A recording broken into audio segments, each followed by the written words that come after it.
ready. Not quite ready, but just about. Yeah. So here we are. Hey guys, welcome to my channel. Welcome to my stream. Welcome to another chapter working on this guy right there. That's Chip Foose's 68 Firebird. So we will roll that intro and yeah, really, and we'll get started, okay? Alright, so guys, thanks for coming out. Thanks for watching. You can see I've got some stuff laid out on my desk. The car is black now. I went over it with Mr. Surfacer 1500 black. So all my sprues, everything is all black. I've got a couple of, yeah, really, a couple of things are taken off the sprues just for ease of painting, but basically everything is black. Hi, I am from Canada. Yeah, western side of Canada in British Columbia. Yeah. Yeah, I've assembled one of the wheels because I was looking at how it's going to sit on the chassis, but basically I got everything's black. Painted the whole chassis black. Everything's black on here. At least everything that I'm going to be using. So all the sprues went through it. Took me about an hour or so. And yeah, so we got that done. Did a lot of work on the engine. Got the engine kind of assembled. Working on that last time. Is IR true? Or is it true that Canadians are so friendly and kind people, or just rumors? I would say that for the most part the rumors are true. In Canada we try to be kind, we try to be friendly, we're very open to others, and yeah, for the most part I'd say it's true. Of course it's true anywhere, you're gonna find jerks, people who aren't friendly, but I'd say probably for the most part we're pretty friendly here. Yeah. So as I was saying, a lot of work on the engine. I took the blower off of it so that I could paint it separately. Did a lot of work getting the fan belt from the kit. Let me change the to the overhead camera so you can see what I'm doing here. Okay. Here we are. So as you can see here, I've got the one of the fan belts on. I got the alternator on there. The way the alternator's actual little arm, adjusting arm, it actually fits perfectly on the front of the block there. That is perfect, just like that. Put the valve covers on there, got the breather on there, painted the headers and put them on. These are the headers that actually come with the engine. These are not the kit headers, and so they're gonna sit a little bit different than what the other ones would have. That being said, let me show you the kit ones and how they sit on the block. So where the headers mount on this block, they actually go, let's get this, grab one here. I got it painted black just in case I was going to be using it, but they get mounted up, oops, got it on the right side here. They would go in just like this on the block, okay? Just like that. They kind of sit, normal heads on engines, the headers sit out at an angle, but these sit right directly at the bottom like that. Nice country. Can I ask you what you are doing over there for a living? I work as a parts person. If you don't know what a parts person is, you can imagine a car dealership. In a car dealership you have a sales department, you got a service department, you have a parts department. A parts person works in the parts department and sells the parts for the cars. And that's pretty much what I do. Okay. Anyway, so there's the headers. Okay. So this would sit in like this, line up our little pin on there to that, and it's going to sit in just like this. Like that. And that's how the engine would sit in your chassis. Just like that. Now, you can see how far down the headers sit, okay? If I sit this like this, get that at the right angle, the headers sit pretty low in this, okay? Now, when I put my engine in there, if I put this guy in and line him up in there, my headers don't sit low at all. they're actually tucked up inside just a little bit. You see that there? They're tucked up. So that's going to make a little bit of a challenge getting our exhaust pipes lined up in there. They're going to have to sit kind of like this. Like that. It's not going to be perfect, but it's going to be decent enough that, yeah. So speaking of which, I still have to paint these aluminum. I'm thinking of heating them up, actually. I'm thinking of heating them up and bending them a little bit so that they line up to the headers a little better, rather than being at such a strange angle. So, just do this. There we go. So because basically they're going to sit like this, and that's going to look weird underneath, right? Or sitting like this. Yeah, really. They kind of sit like this, and so I would rather they sit more straight like that and then have a bend. I would rather they kind of just go like do like that, and kind of an S as it comes out, and go like this and bend out and be straight. That's how they would do it in an actual muffler shop, rather than just being like this. So yeah, I'm still debating on what I'm going to do and how I'm going to do that. But I still have to do, as you can tell, all this white in here. This is all the shaving that I had to do on the frame to get this engine to fit in there. Okay, you see all that white in there? Yeah, I had I've got plastic filings and shavings all over my floor from working on this yesterday to get this engine to fit in this frame properly, just to get it to sit with the exhaust on it, because it's a pretty wide engine, and clearly they didn't build this kit with this engine in mind. But that's alright, and that's kind of what doing custom stuff is all about. So anyway, I need to redo this, so I want to get that done today. I have my blower's painted chrome, which looks really fantastic, using the Molotov liquid chrome, this stuff here. Okay, this stuff is chrome like nobody else. I don't know any other brand that does chrome as good as these guys. You lay it on thick and it just comes out flawless. It's great. Yeah, so I still have to do the little intake hood. I did paint it black. It's black now. It's a nice gloss base coat like that, so it's black. And yeah, so we're just going to let that, I'm letting that dry while before I hit it with the chrome. So let's get the wires done on this guy. Clearly I've got the distributor on there. I got to run the wires. Okay, so I'm going to change my glasses actually, just so I can more easily see.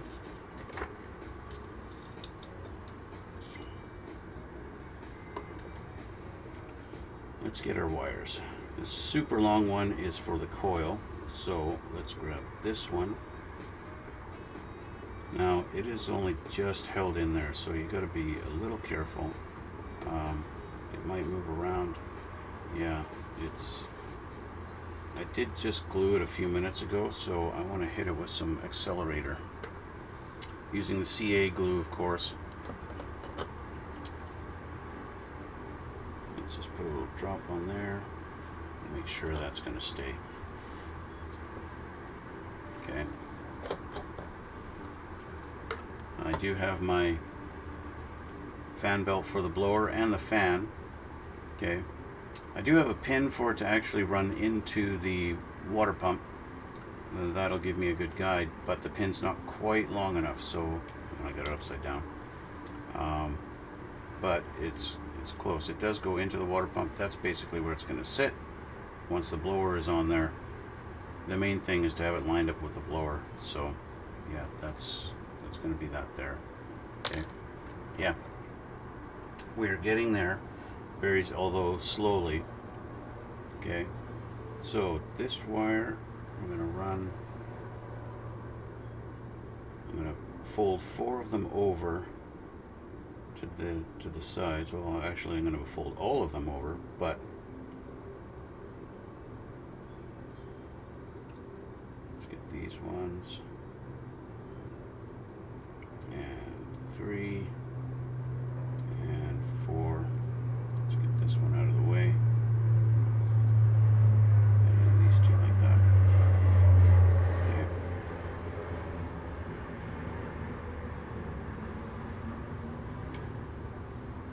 Press down, get a nice fold on them, like it would be in real life. There we go. So now it's just running them into the spark plug holes, which I have pre-drilled. But now with the headers on, they're a little bit tricky to see and get in at, right? But that's okay. This one's a little bit short. I want to take the longest one to go to the front.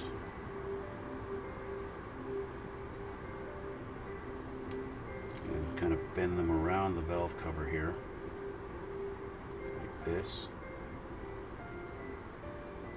And my distributor just came off. Beautiful. What I'm going to do is drill out this hole so that little pin can go in a little deeper. Since it wants to be like that, I'm going to drill this hole.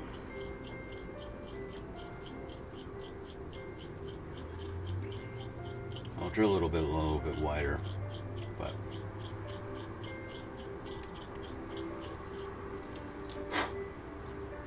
let's get it a little bit wider of a bit.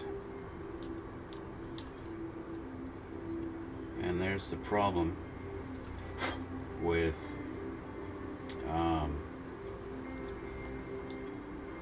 that there is the problem with resin. Resin is brittle, and sometimes it'll just crack like that just did. It's not the end of the world that it cracked, it's no big deal, but it gives you an idea of what can happen. I'm going to put a pin in it anyway, so it's not a big deal.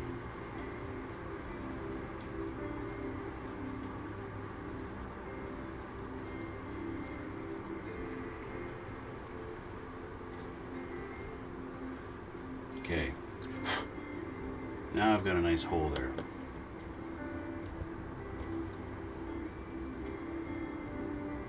Now our distributor, let's go put this back in his home.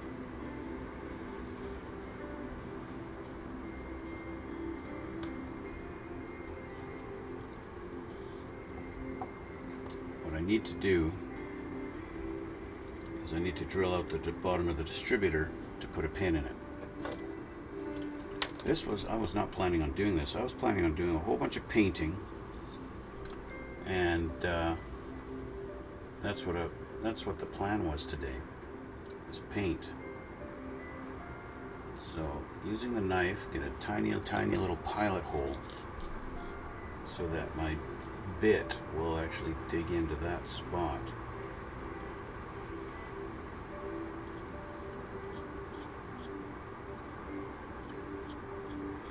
Light pressure, let the bit do its thing, and hopefully it doesn't wander.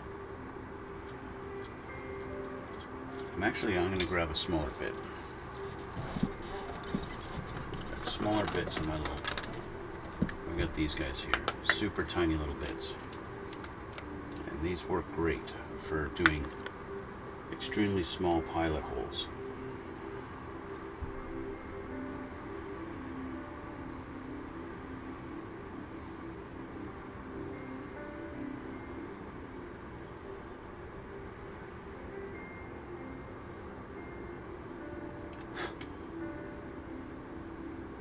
Although still difficult.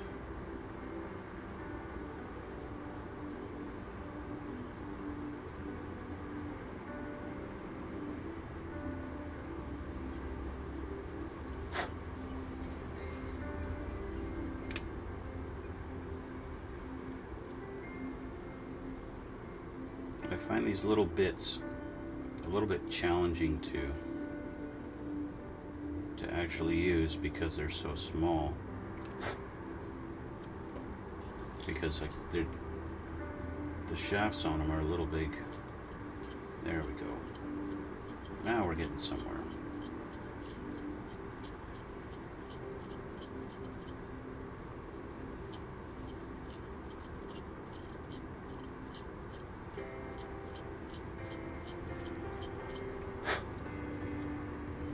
Okay, now I got a hole in there.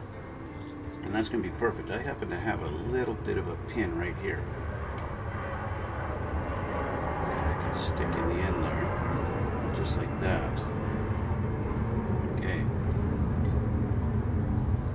So, let's get some CA glue.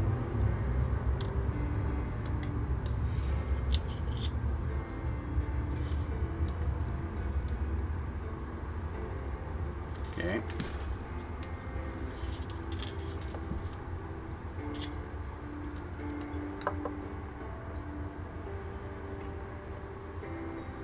Pick up our little pin.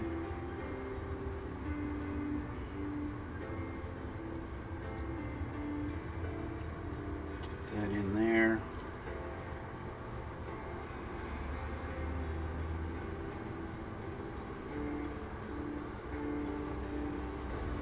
There we go. Okay.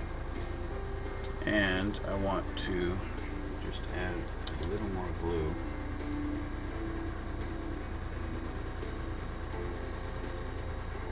Like that. Okay.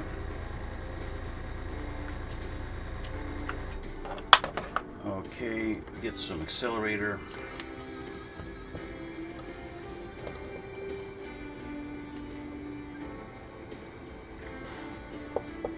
There we go. Okay, so now we've got a little shaft on our distributor. That'll help a lot. Now, that should let me insert that into the block a lot better.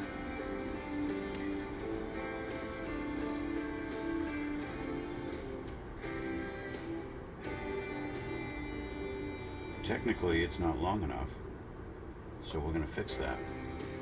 There's a little lip right there where they've added a provision for distributor. I'm just going to shave that lip off right there. There we go.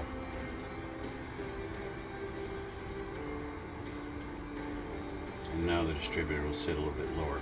It still doesn't quite go all the way into the end of the block, but that's okay. I'll put some CA glue all over there, and then we'll get our distributor to sit down in there properly.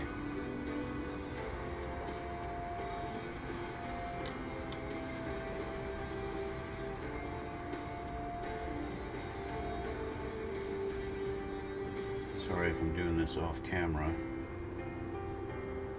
I want that, my little pin to actually glue against the edge of the block there nicely.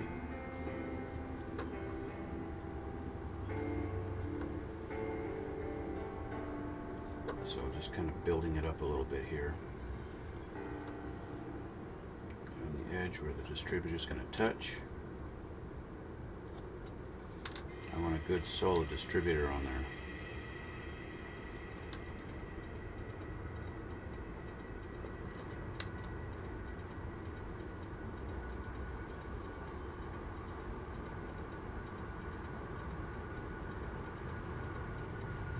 There we go.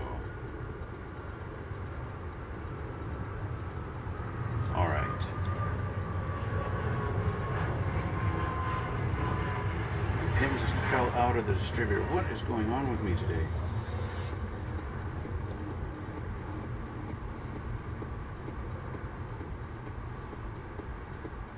What is up with this?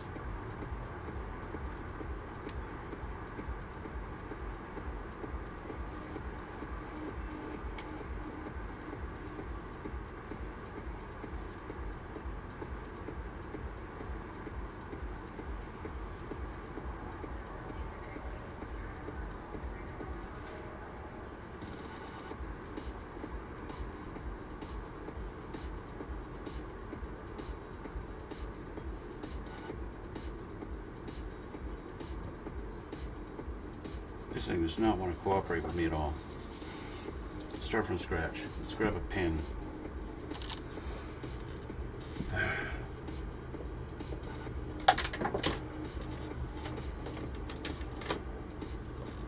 So I've got this wire rod here. Let's take a section of it here.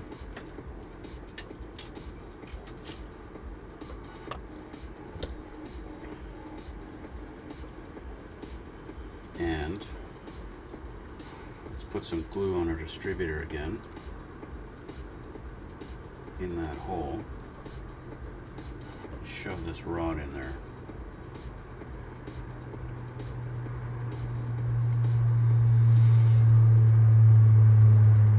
Okay. There.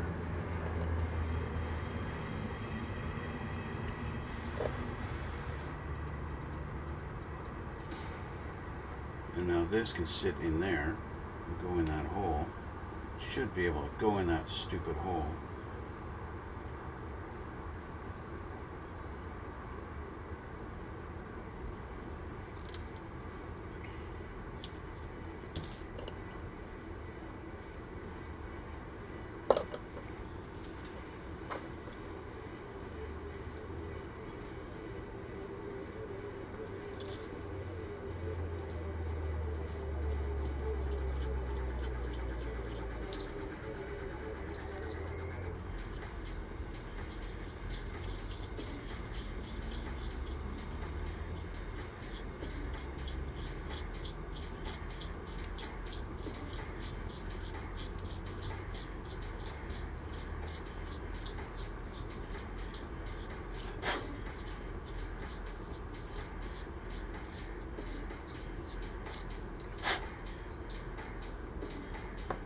We're going to do this.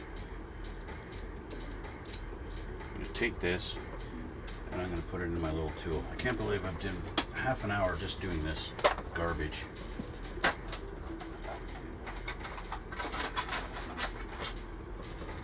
We're going to do some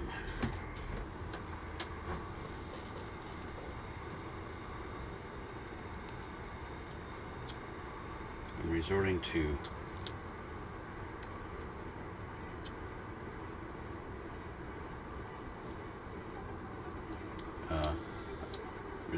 Dremel.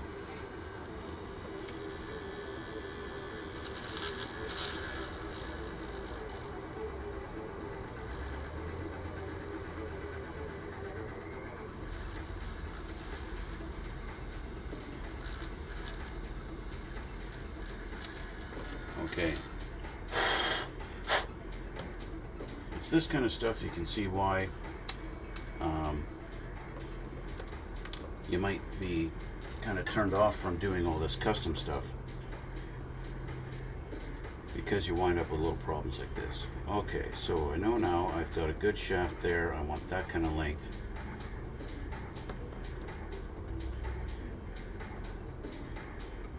So we're going to cut this off about there and see how that goes in.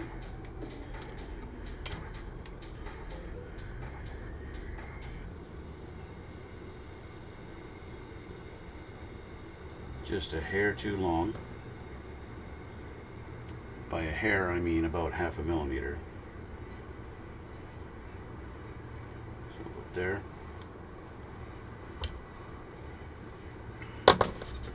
Just about dropped the engine. Well, actually, I did drop it, but I mean on the floor. Okay, there we are. We finally get that distributor sit in that hole with the shaft where it's supposed to go. Okay, so back to the glue. I need more glue.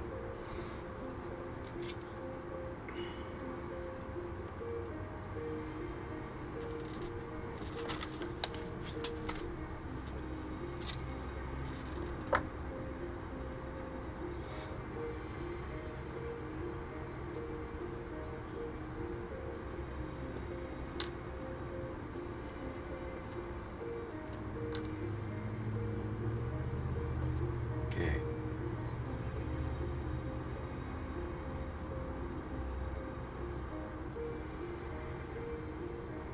We're in.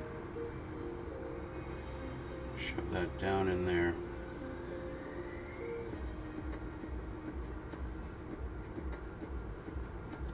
There we go. We are in, finally. Fill that in there so it don't go anywhere.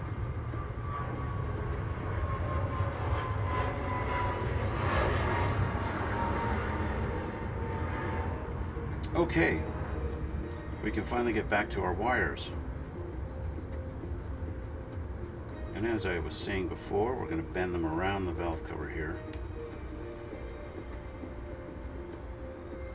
Okay, that was a nice little 15-minute distraction.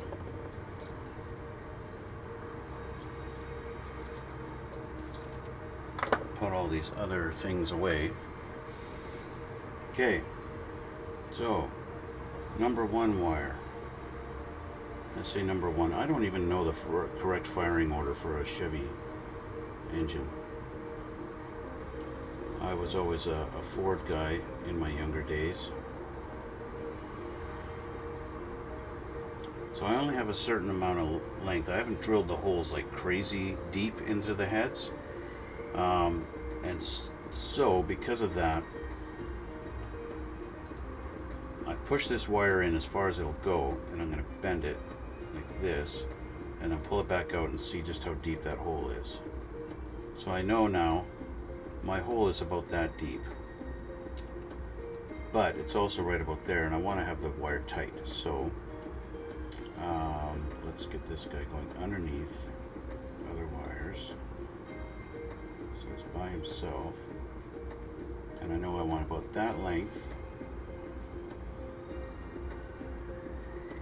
So I can trim that off. About there. No, a little closer. About there. Okay. Stick him in his hole.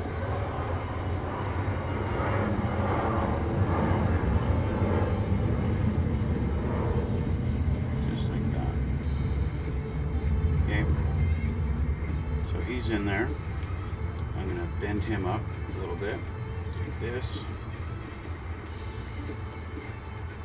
That's a nice thing about these wires. Okay, next.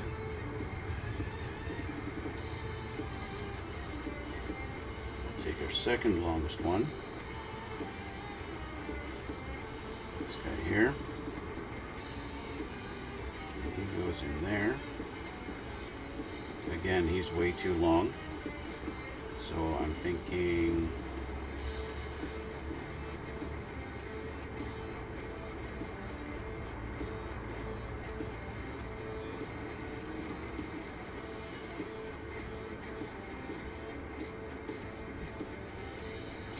about there.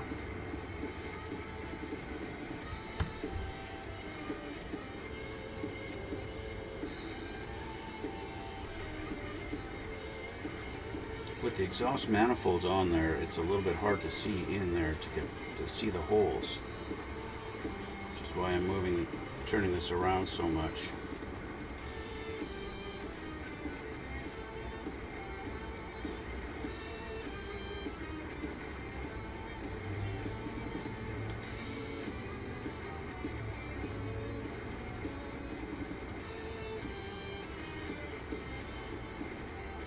There we go.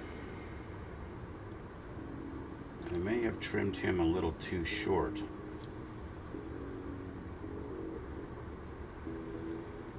Because now he doesn't want to go around the...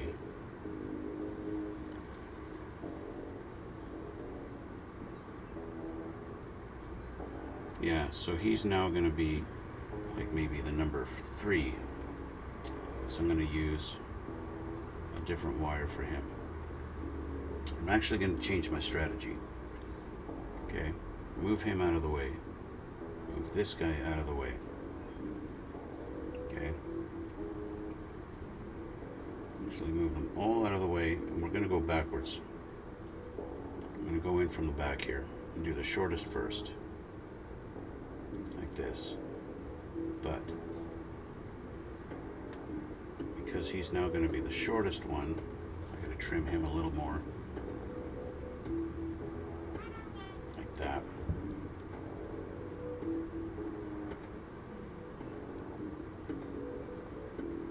Put him in like this. Okay. So he's in. Bear with me a sec here.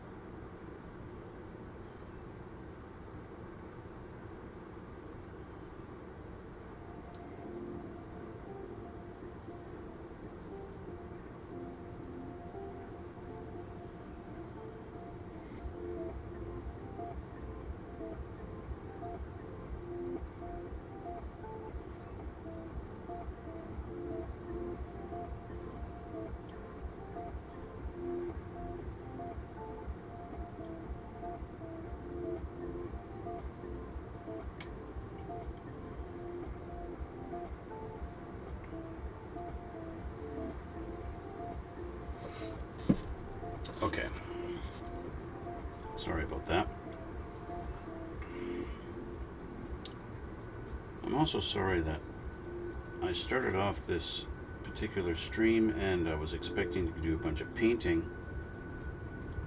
and I wound up doing this. Totally opposite of what I thought I was going to be doing today.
These wires are nice in that once you kind of bend them, they can form and they kind of stay.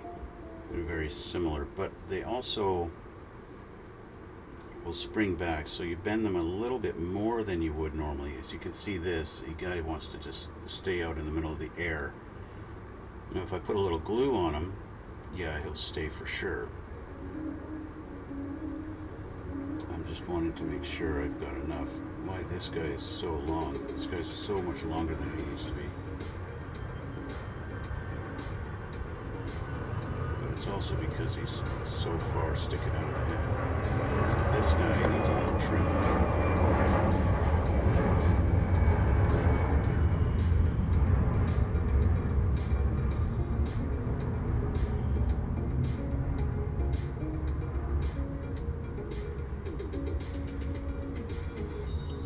Get in your home and stay in your home.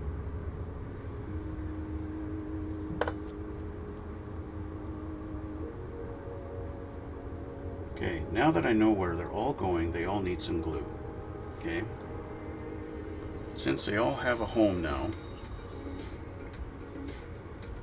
we need glue. We need to glue them in. The last engine I built, the holes for the spark plug wires were tight enough that I didn't even need to put glue on them. But that is not the case with this guy. I need a little bit of glue on our wires.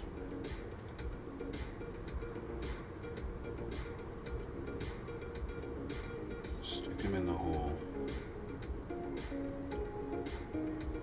and hope he stays. Stick him in the hole and hope that he stays.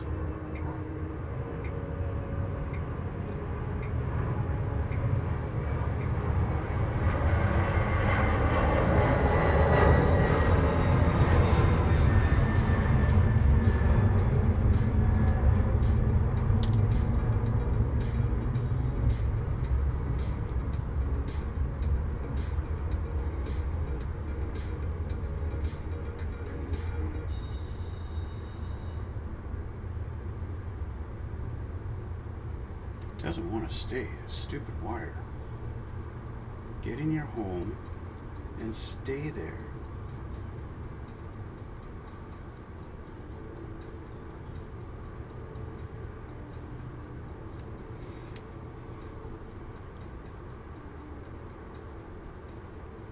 And people ask me why I'm not a Chevy guy.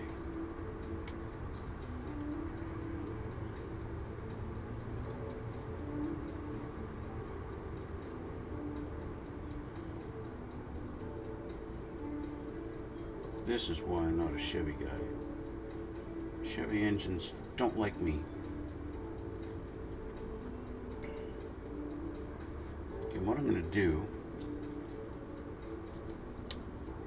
this actually glue these two wires together? There we go.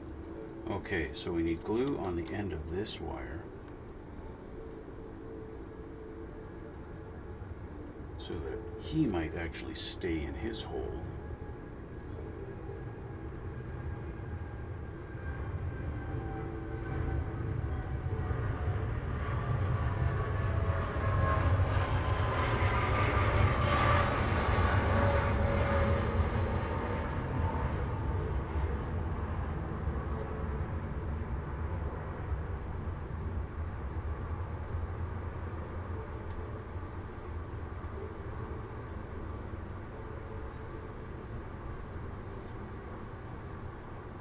Let go, will you stay?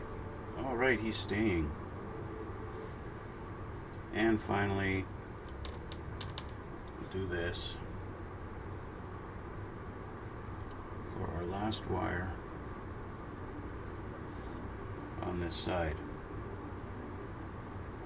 So there we go, we finally have our wires in on this side after all that. Now holding them down, I can kind of give the illusion of weight, just like that. Okay, which means we can turn our attention to this side.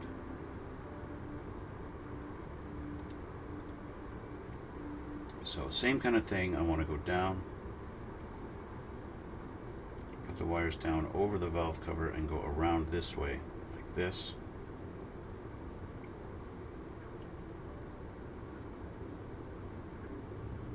Starting with our shortest one. Okay, lift them up out of the way. Put this guy in.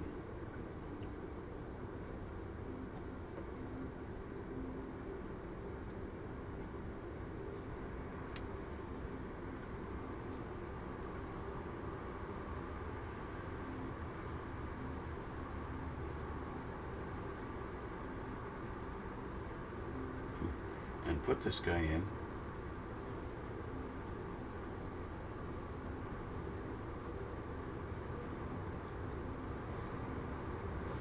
I'm going to grab my other tweezers.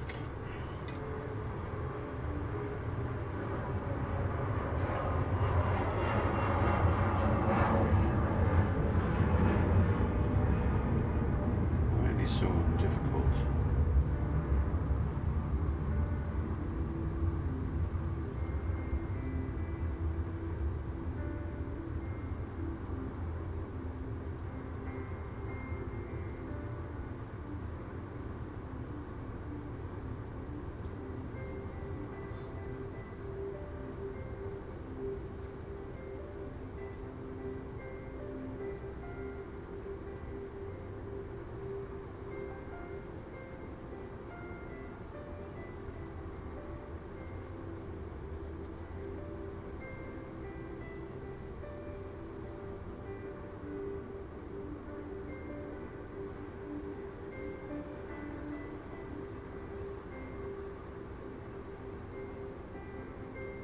I believe they're being difficult because the angle of the hole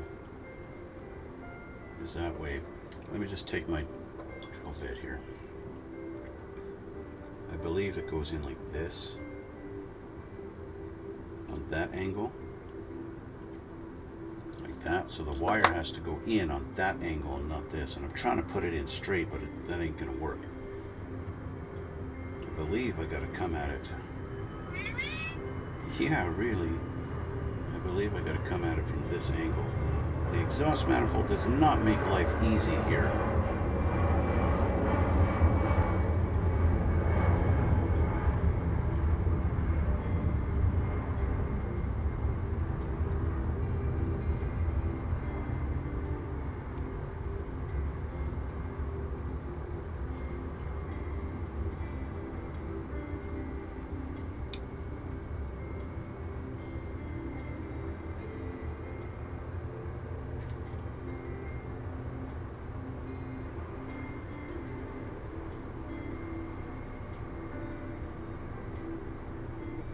Finally, that's in. Holy crap. It doesn't want to stay, but it's in. Let's pull this down over the valve cover. Yeah, they definitely... This side's going to be its own challenge.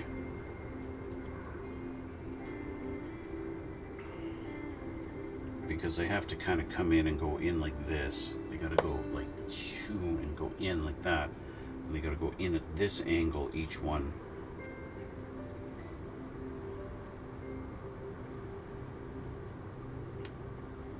So the question is, do I want that much wire hanging out at the back?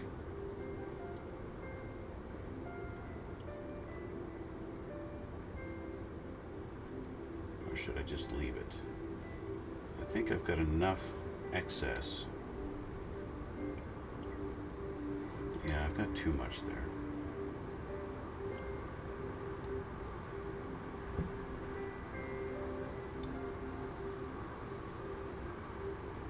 Okay.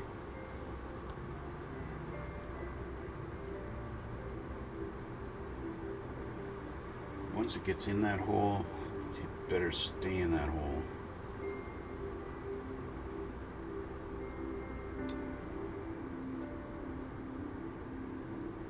Okay. Let's tuck this down against the head there.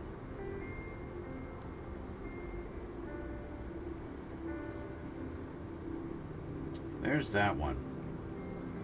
Okay, so who's next? What are our lengths here? They all seem to be pretty much the length. This one seems to be the shortest one.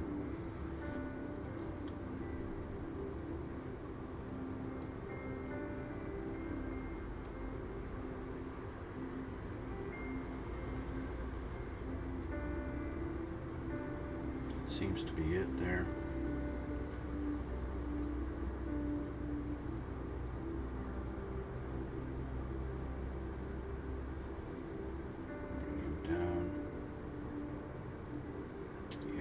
Lots of length here, so I want to have this coming down like that and like that, so I can trim quite a bit off of this one.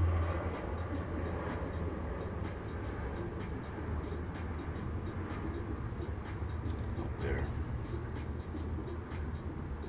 bend him in.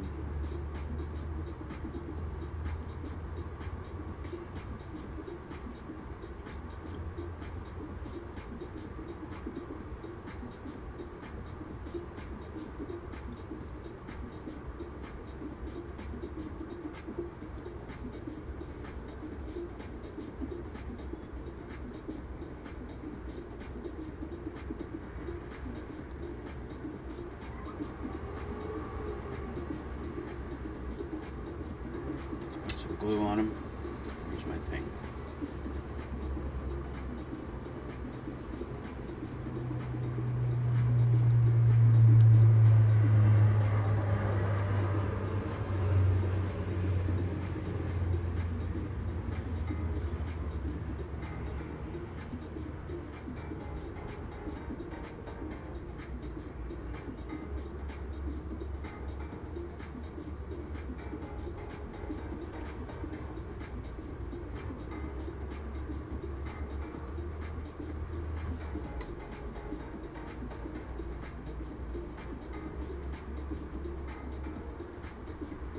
Okay, I think that's it, but that needs to go there.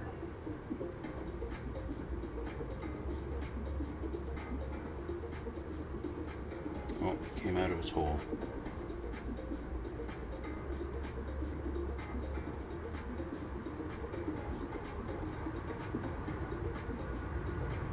Okay.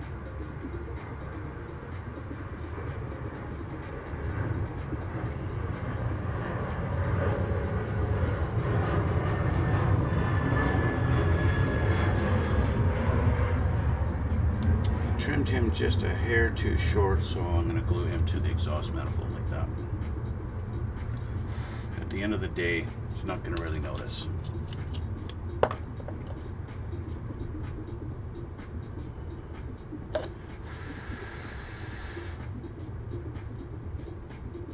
All right, next in line.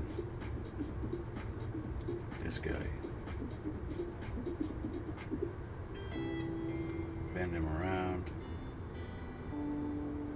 He looks like he's going to be perfect length just as he is.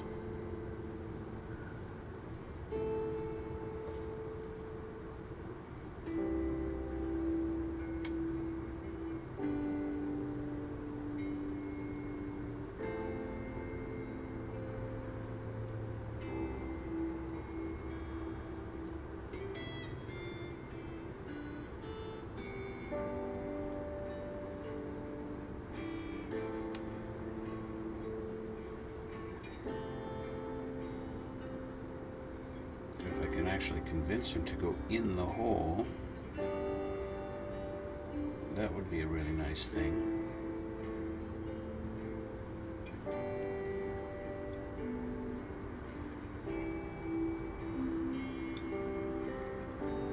Doesn't really want to go in the hole, but I'm okay if he just wants to sit on top. Oh, he just went in. Okay, so we'll do glue from underneath. We can do that.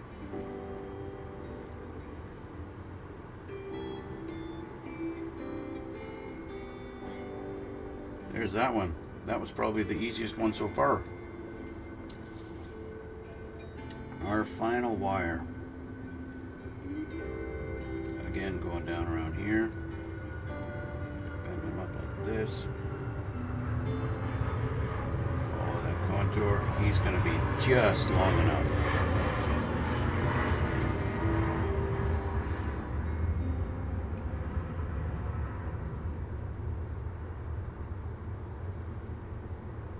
It's going to be just long enough.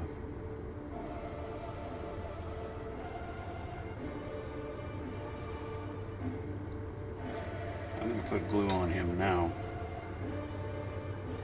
since I know once I get it in there, that's where I want him to stay.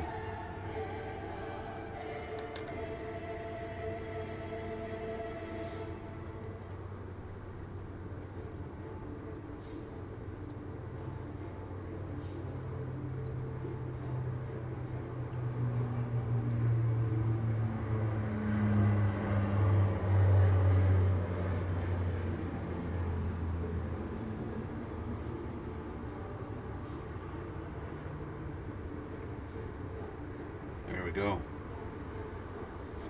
All right. A little bit of accelerant on there.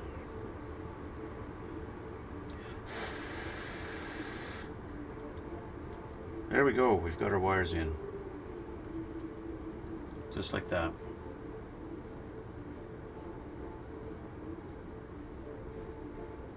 This one came out. Why did you come out of your home?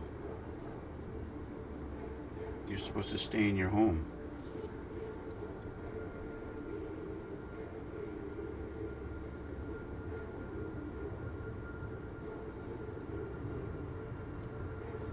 That's okay. I'll put a little more glue on you. Glue on you.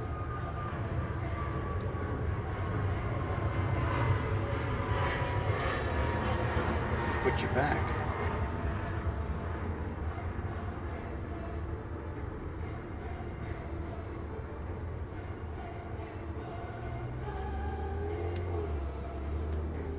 Hold that for a sec.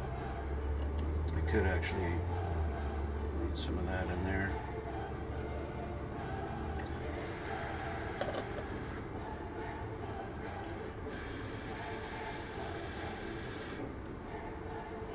All right. So we finally have our wires in. Those are finally done. So after all that, finally done. I'll clean up all my little trimmings here.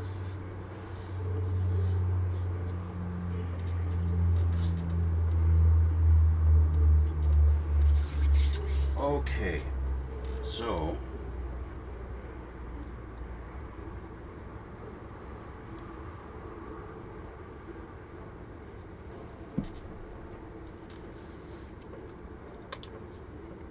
this really was not the session that I was hoping for. I was going to do a bunch of painting. I was going to get some primer laid down, touching up on here, touching up on the hood, and maybe getting a blower installed, and maybe putting the chrome onto the hood of the intake. And here I wind up spending over half an hour doing wiring.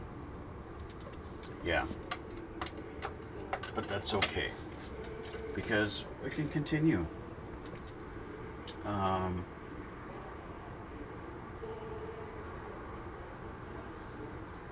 We'll just continue. Okay, with that done, the wire's finally done and installed. I can move on to other things. I'll let that sit for a minute. I'm going to make sure my compressor's fired up, and we're going to do a little bit of painting. I'm going to do a little more of the Mr. Surfacer 1500. I've got to do the frame. Okay, I'm going to do that. I'm going to put this up over here so I don't accidentally touch some CA glue. I'm going to do some Mr. Surfacer 1500. I need to do some aluminum on the exhaust pipes and the drive shaft. There's all kinds of this stuff. I find car models, there's a lot more detail painting than there is actually building. Funny enough. If that seems funny, then yeah, I'm not sure why. I wind up doing a lot more painting on small little detail stuff than I do actually assembling everything. It's kind of funny. So I'm going to mix this with some Mr. Surfacer or Mr. Mr. Color Leveling Thinner. I like to mix this stuff with this just so that it lays down nice and smooth, and it's more like it acts more like what it would if I was spraying it out of an aerosol can or a rattle can, if you will. I like doing that. I do like the rattle can stuff just because it lays down thick, it lays down consistent every time. I know what I'm getting into when I use the rattle can.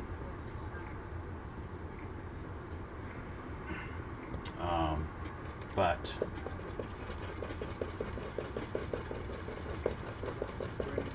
it's also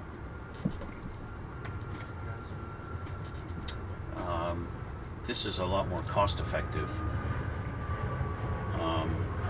using this stuff because it does go that much farther.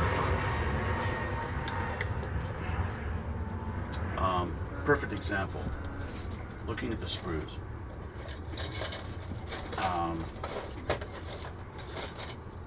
I was able to much more control exactly what gets painted on this because I used my airbrush rather than the rattle can, right? I didn't have to mask anything off, and I was able to paint just exactly what I wanted with that, like that. That being said though, getting in at different angles and stuff like that is a little difficult, and if I had the rattle can, I go psh, and it would layer it on there and be done, right? But yeah, okay, so we'll pour this into my cup. It's probably all I need. I will switch the camera so you can watch me paint. Let's see. Oh, new paint technique. Yeah, kinda. Okay, let's see here. I'll change this up and we'll take a look here. All right, so as you can see, I've got the body laid out. I did put this car, the option to have the tachometer sitting on the hood like that. Obviously I need to paint that, and I got a little touch up a little bit on the edge of the hood and on the front there. So yeah, we'll do that. I need to put my needle into my airbrush so that I can actually control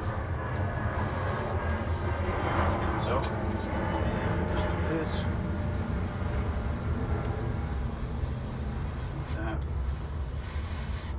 Just getting my edges first.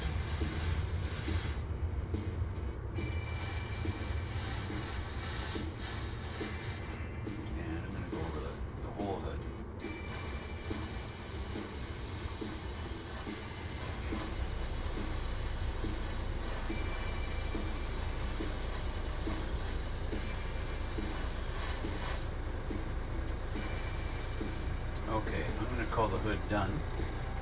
Set him down over there. There was a little spot on the body just right there, right there on my jeans. Did I drip paint on my jeans? On my pants? I did too. That's paint. Fun stuff. Anyway, there was a little spot there I kind of missed. So I want to just retouch that on the A-pillar there on the body. The rest of the body is pretty well covered. I don't think I missed anywhere else on it, so I think that's good. What else? We needed our frame. We needed to do the frame. Everywhere that I gouged at with my hobby knife,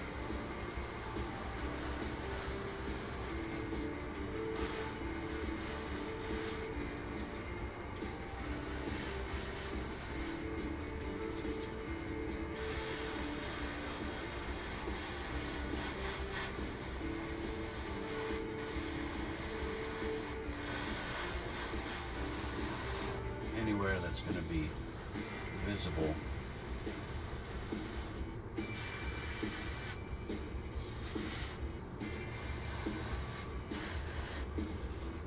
I think I got everywhere here done.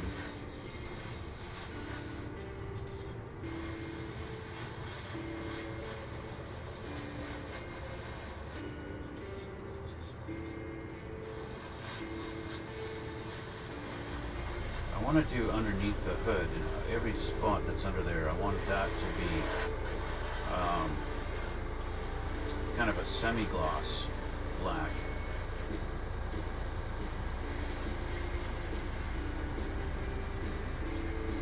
Speaking of that, speaking of color,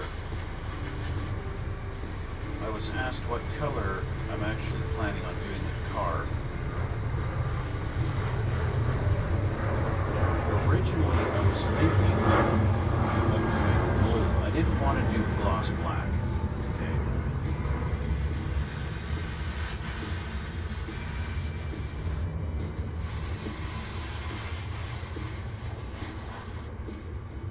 Okay, that's done. I don't think I've got. Oh yes, I do. I have to touch up on the seats. I noticed on the sides of the seats I didn't quite get very well. So I need to touch these up. Actually, why don't I just take them off the screws and do this? Now let's switch this up. Here we go. I'll take these seats off and I'll actually assemble them and I'll paint them.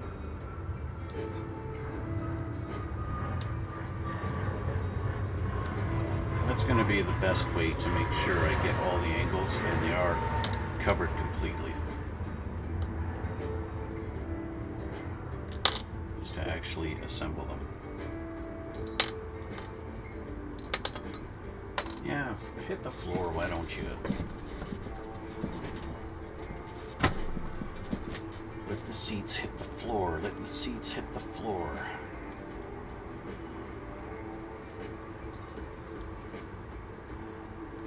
Clean these up. Their little nubs fixed up.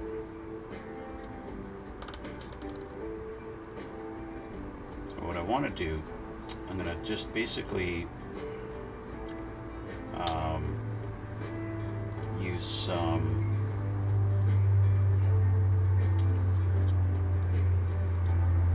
semi-gloss.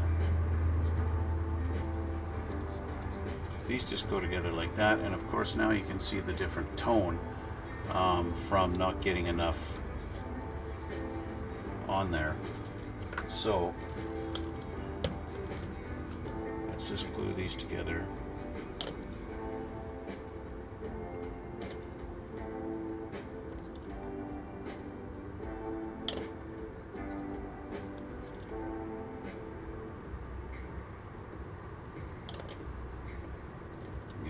Top two, there we go. Okay, same thing with these two.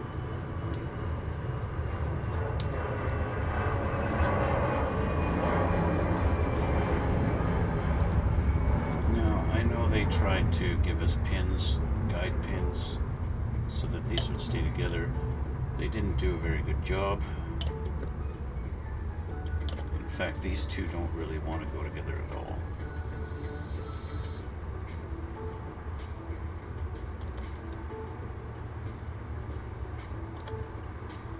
But with a little glue and a little pressure, or maybe a lot of glue and a lot of pressure, we'll hold this like that for a second.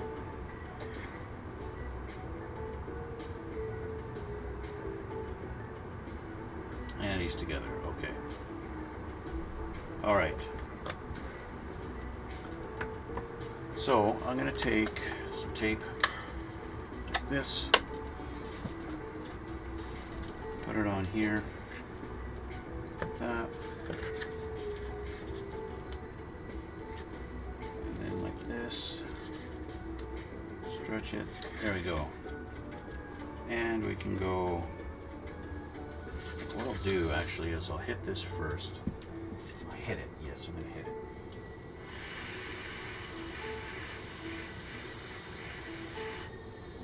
There.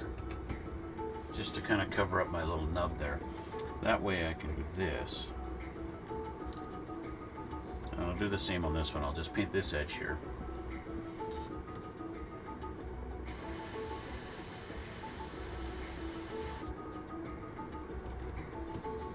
There we go, so that's black now. And then I can do that. And that's one edge I don't have to worry about. I can focus on every other edge on these seats. Okay? So, now I can do sides. Get it all one nice, consistent color.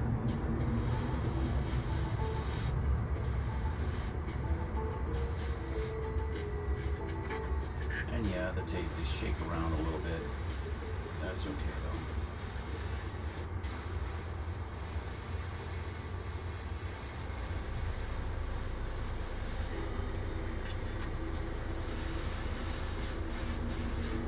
There we go. So our seats are done. That's nice. They're not really done. I'm gonna spray them with a semi-gloss to give that look that they're leather. Right. I'm going to go through my sprues and see if there's anything else that I need to touch up on. I want to see how this fits into the back of the car. Okay. Let's see if I need to touch this guy up. Okay. So.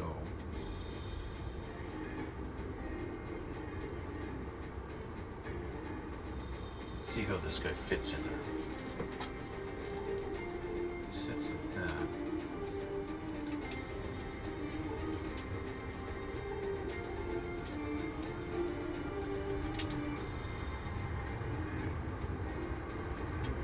Okay, so if that's how he fits, obviously he sits on those little nubs.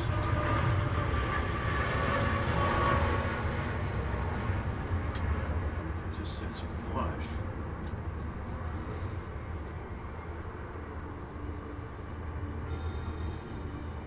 fine, but he might sit back, so I want to do the inside here and here, just in case, if any of that's going to show.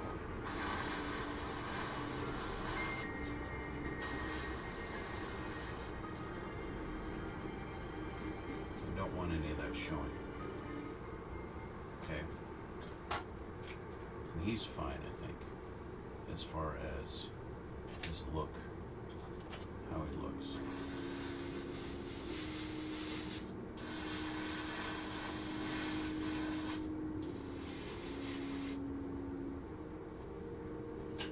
Looks pretty good.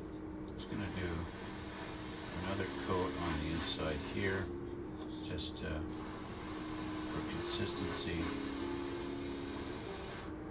There we go.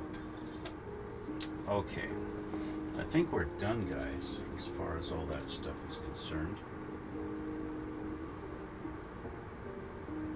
Hood looks good. Okay. So, with that done, I'm going to dump out the rest of my paint here.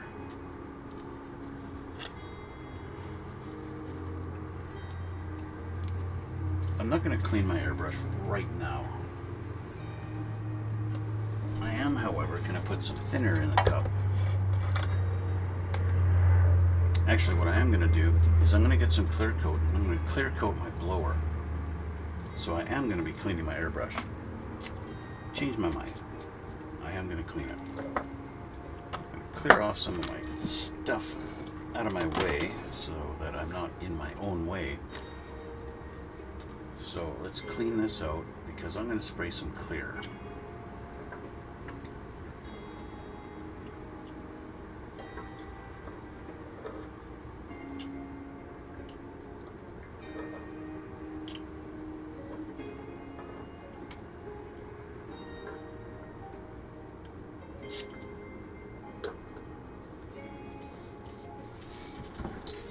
Get a brush here.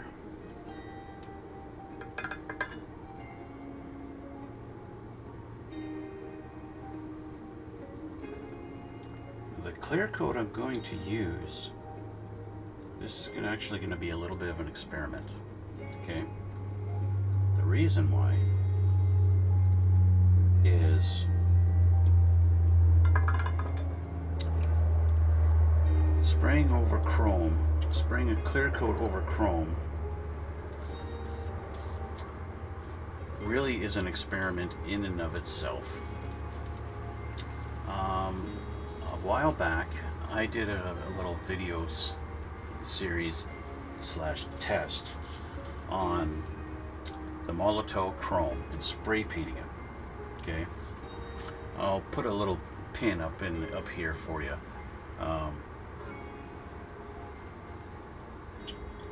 For you guys to check that out.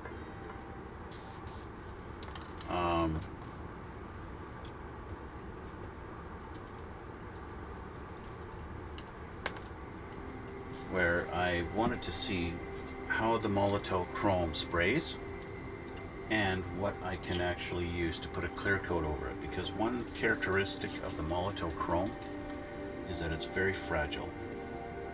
Okay, when I say fragile, look at the black that gets pulled through there. I was having all kinds of black ink coming out.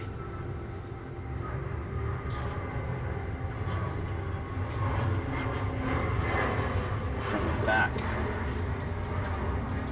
I wound up getting a lot of black ink coming out the tip of my brush and getting on my needle in the body of my airbrush. So I gotta clean all that off.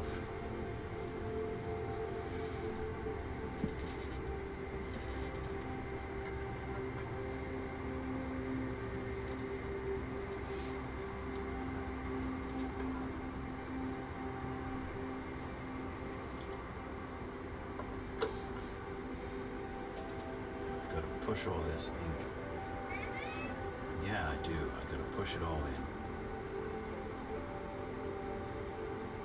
That all clean.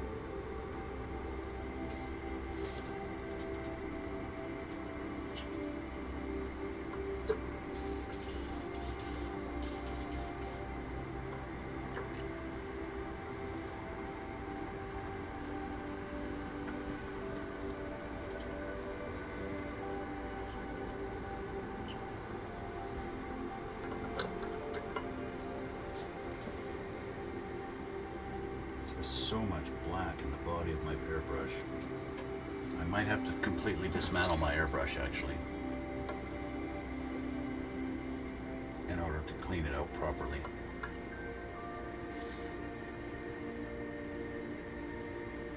So much black on my needle now, just from reinserting it.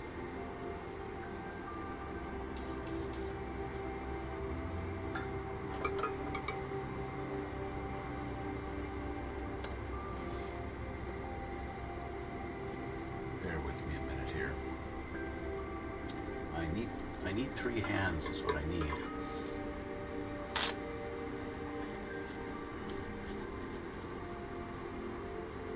need 3 hands. You guys remember that one time I dropped my needle inside my paint thinner container? That was, well, I say that was funny, but it wasn't at the time. I did not find that amusing at that moment.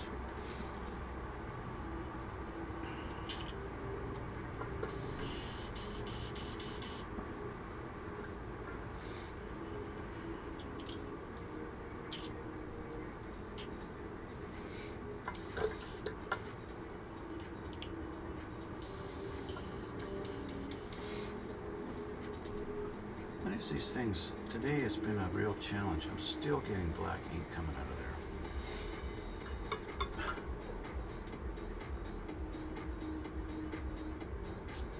I think I'm going to have to just load it up and push through. Pull the needle out. Pull my plunger. Look, I got black on my plunger. That's how much the black is infiltrated body of my airbrush. I hate putting thinner all the way through, but sometimes it's what you gotta do to clean it properly.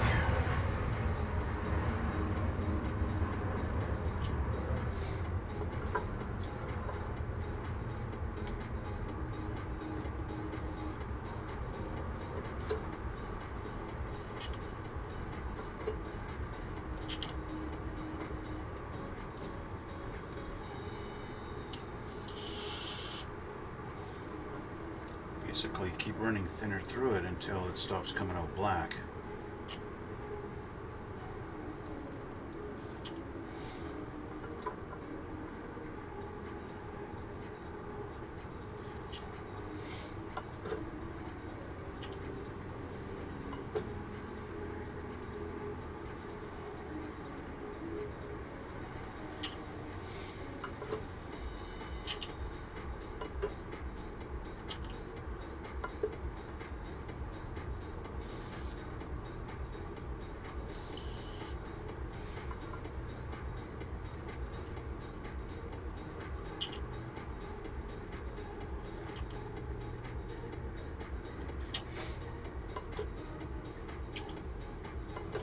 We're almost there. Finger's getting sore from holding the plunger back so far for so long.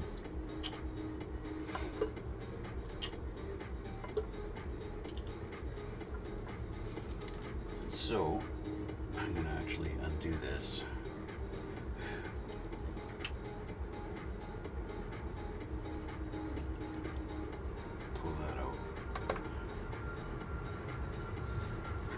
Just too much. And it'll let me actually squirt thinner all the way down the shaft there.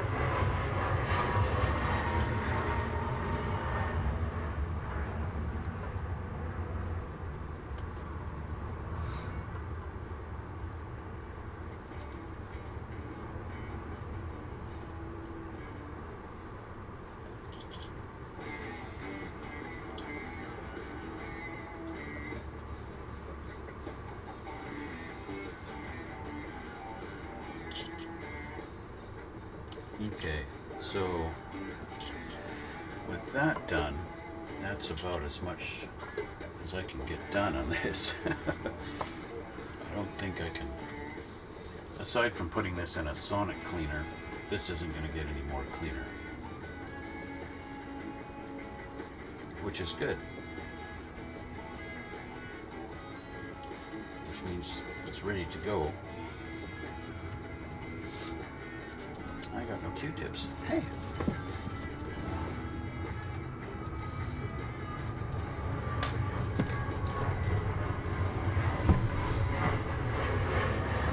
So all cleans equal.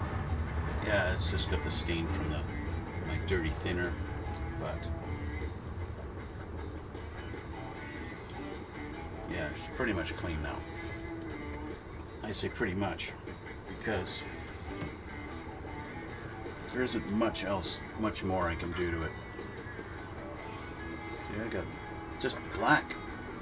That black paint went everywhere on this.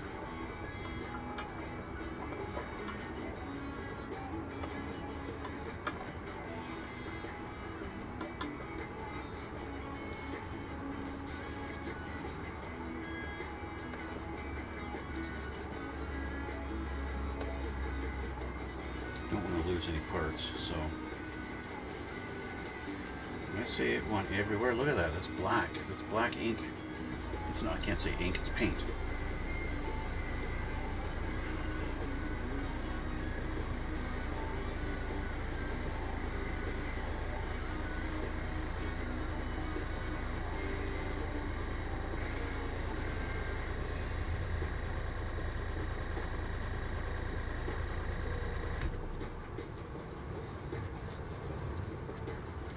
If I had not cleaned this and I let that all dry, my gun airbrush would have been an absolute nightmare to try and clean up later.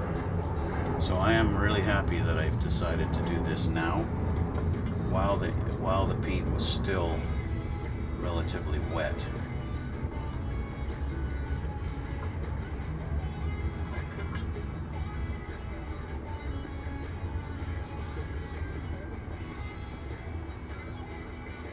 I mean, yeah, I would have preferred that this didn't happen at all. But see, what I did was I had left the needle out of the airbrush, and I forgot that I had the needle out of there, and I went and put paint in it. And that paint then ran down the barrel of the brush. And that's what's caused this situation.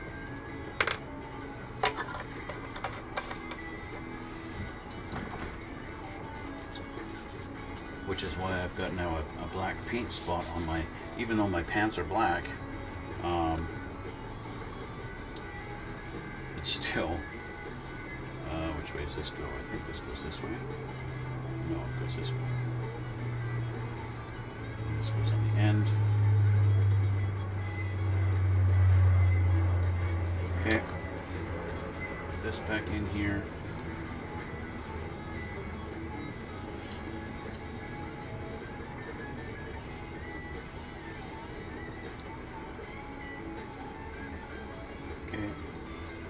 Back.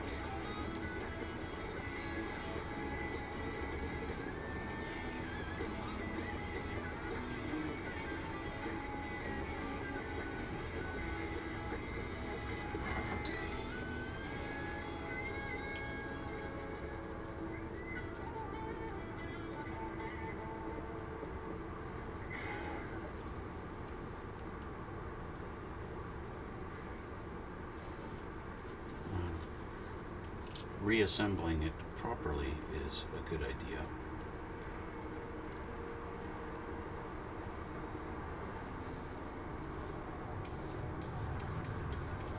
There we go.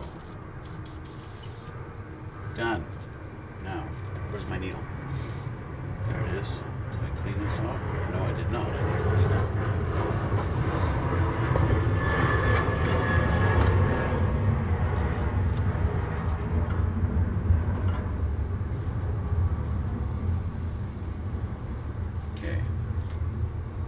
Clean.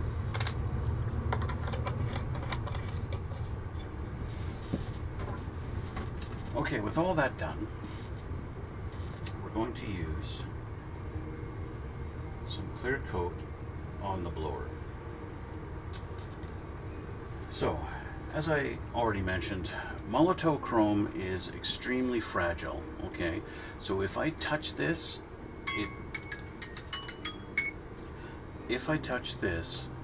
it is going to basically get really dull and just look like silver and not look like chrome anymore.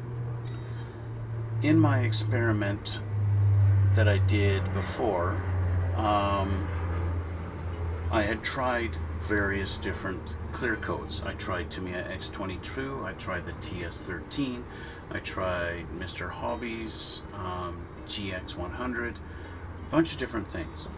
The one thing I have discovered was the Vallejo polyurethane gloss varnish. This stuff. I'll be honest, I don't remember what my results were with this. I think this one turned out all right. Okay, and so I'm going to try this one. I'm going to try this again. What I don't remember is if I need to thin this out first before I spray it. I do not think I have to. This is water-based, and so it definitely doesn't attack the it's not going to attack the paint. It's water-based. Can be used directly with an airbrush without dilution. But it does say with a needle of 0.4. My needle's a 0.2. But I'll give it a shot. I'll give it a shot. If I do need to thin it, I could probably use Vallejo's Airbrush Flow Improver. Probably. I might, you know, realistically, I might want to, well, we'll give it a shot here. We'll give it a shot.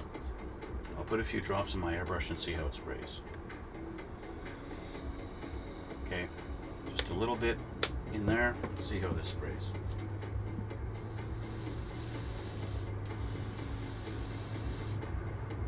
Well, it sprays. What I can't tell is how, yeah, really, I can't tell how well it's spraying. So let's grab something that I can spray. What can I grab?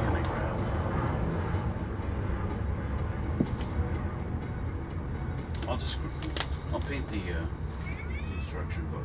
Yeah, really.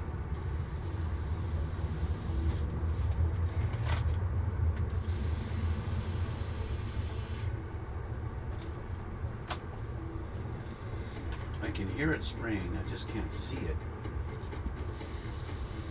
Ah, there we go. I just gotta pull my trigger back all the way to get it to spray. Okay, so I'll put a little bit more in here. 3 more drops, just a tiny little bit. I am only painting one part after all. Yeah, really. Okay, and I'll change this here and we'll have a look at it. Let's see. Okay, so I'm going to pull back the trigger all the way and we're going to spray this guy. Okay.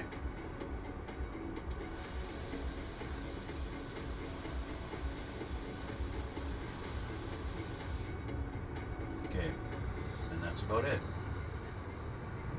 That's all we need. I'm going to let that dry for a few minutes and then I'll do another coat. Okay, now I believe on the instructions on the bottle here, apply 2 coats of varnish with 4-hour interval.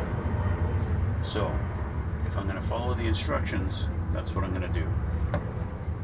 So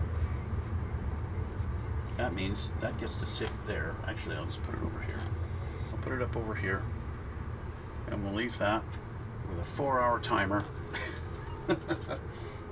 Okay, so what I'm going to do is dump this out. It's nice that I don't have to thin it. It's also nice that it cleans up with water,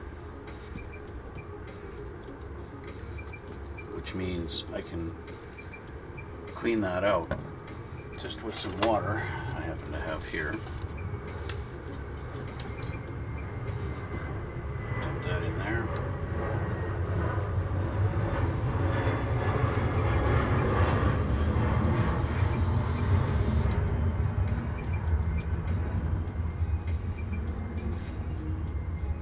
Swish it around a little bit just to make sure it's clean.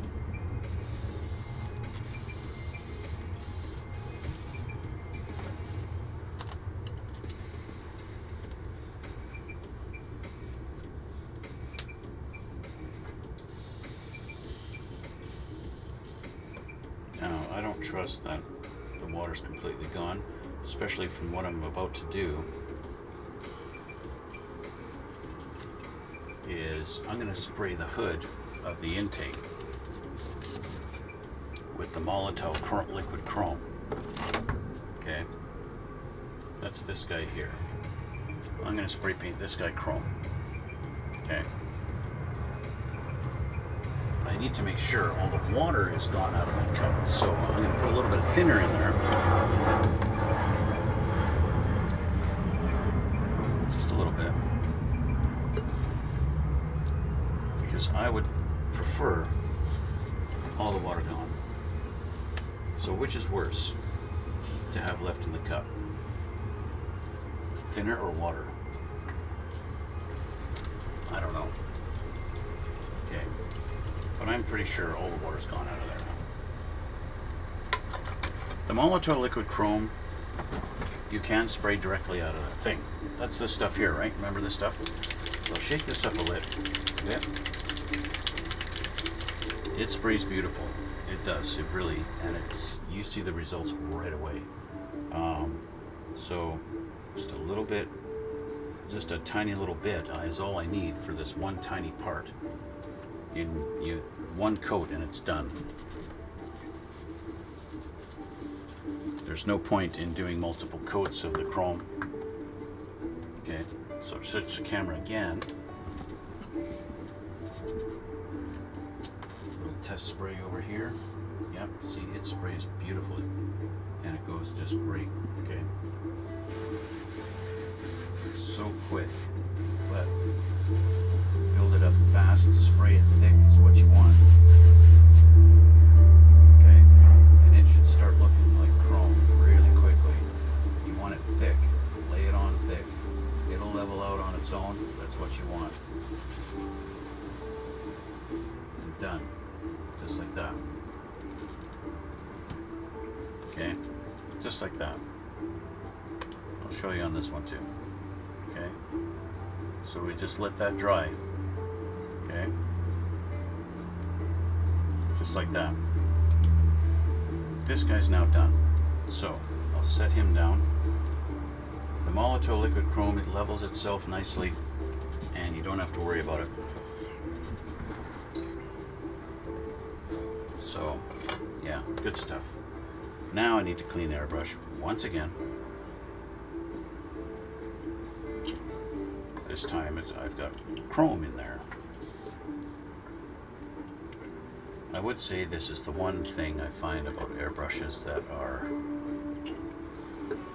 a bit tedious and annoying is all the cleanup that you have to do in order to like switch colors and stuff like that. Okay, where did I put my pipette? There it is. This is the one thing that's just, it's time consuming. You know, if you're using rattle cans, well, you just put the cap on and you grab the next color and you paint with it, right? And that's the nice thing about them, is you can do that. And you don't have to worry about anything else, you just do that. But you trade off that convenience for not being able to mix them to get the exact color that you want, all that good stuff. Blending, fading, mixing up custom colors. You don't get to do that with your rattle cans, but you do get to do that with your airbrush. So there's pros and cons.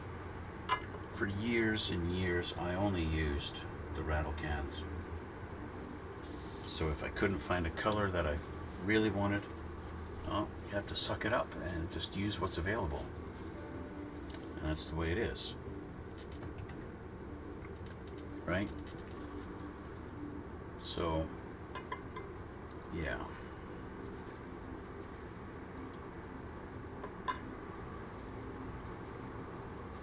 Anyway, I'm going to finish cleaning my airbrush here, guys. And this is where I'm going to leave it for today. While I'm doing this, I want to thank you guys for watching and encourage you guys to hit that like button and to hit subscribe I know that 73% of you guys who watch my videos, you haven't subscribed yet. And I'd appreciate it if you just hit that subscribe button. Yeah. And you can check out the description box down below. There's going to be some links in that box. And in particular, my Instagram, where I upload all kinds of different pictures of everything that I've built. I just recently uploaded the B1B Lancer, so I finished that job, and yeah, so do that for me, guys.